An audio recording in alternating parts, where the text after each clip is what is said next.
Well, Brazil is one of the largest producers of coffee. In fact, half of all the coffee grown in the world is grown right here in Brazil. And because of that, Brazil became one of the first partners of a coffee company that you could say is synonymous with Louisiana.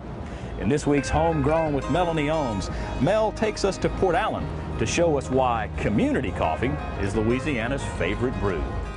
If you're sipping coffee anywhere in South Louisiana, chances are this is the label on the bag. Cap Siraj founded Community Coffee in 1919. Not in a huge factory like this, but from humble beginnings in a part of North Baton Rouge known then as Dixie. Out of a general store that my great-grandfather and his brother owned, they began to experiment, sample, fall in love with coffee. In the early 1900s, most goods came directly from suppliers. Business owners would drive to pick up the products that they needed, and these personal interactions often led to strong relationships. New Orleans has always been a traditional port for coffee, and there's a large coffee trade there. And I believe somewhere along the way, that relationship with coffee, either with the person or with the product himself, or the product itself, captured his imagination. As more members of the family joined the business, with them came new ideas about taking control of the selection and the roasting of the coffee. Soon Community Coffee began to expand beyond Baton Rouge into areas like Houma and Lake Charles. The reason for its success was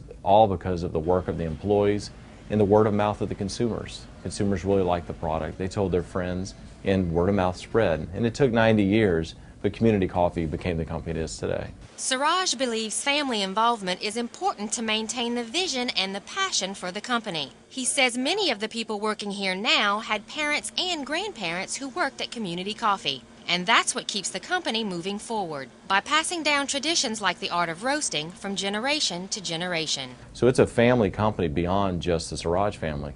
It's what you would hope to find in any great Southern family company, private company, that really loves what they do and has an aspiration to grow and be successful for the long term. So whether you're brewing up a fresh pot at home or stopping by one of the many community coffee houses popping up around the state, Community Coffee wants to make sure you get the same great flavor every time. As a coffee buyer for Community Coffee, I have the right of refusal of coffee at about 3 different junctures. One would be before the coffee was sent from origin. I get a pre-shipment sample. Another is when it arrives here in the United States.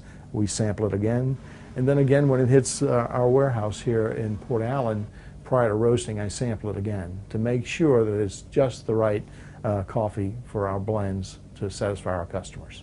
Leonard says he actively purchases 28 different coffees from about 14 different origins. He also says there are few days where he doesn't sample at least a full table, which would be 9 to 10 different selections of coffee. There's many days that we cup two tables. So every day I brew and taste coffee. And really it's one of the best parts of my job. I tell everyone, I just sit around and sip coffee all day. Employees at Community Coffee think of themselves as good stewards of all the hard work and efforts producers put into growing great coffee. We take that then and roast it just right, package it just right, and get it to our customers so that they can enjoy some of the world's best coffees. But to lead a brand like Community Coffee is really an honor, because it means much more to the state and to our consumers and to our employees than I think most people realize when they look outside Louisiana at Community Coffee. This is something Louisiana has that's unique. It should be proud of. It's a flavor that's all our own, and we should be proud to share it with others. And it's now a flavor shared in homes and cafes around the world. From Port Allen, I'm Melanie Ohmes for This Week in Louisiana Agriculture. With its commitment to quality throughout the roasting process, it's easy to see why many Louisianians, when they travel out of the state or even out of the country, bring a little bit of Community Coffee with them. If you'd like more information about Community Coffee and its special blend of roasts, you can click on over to our website, twilatv.org.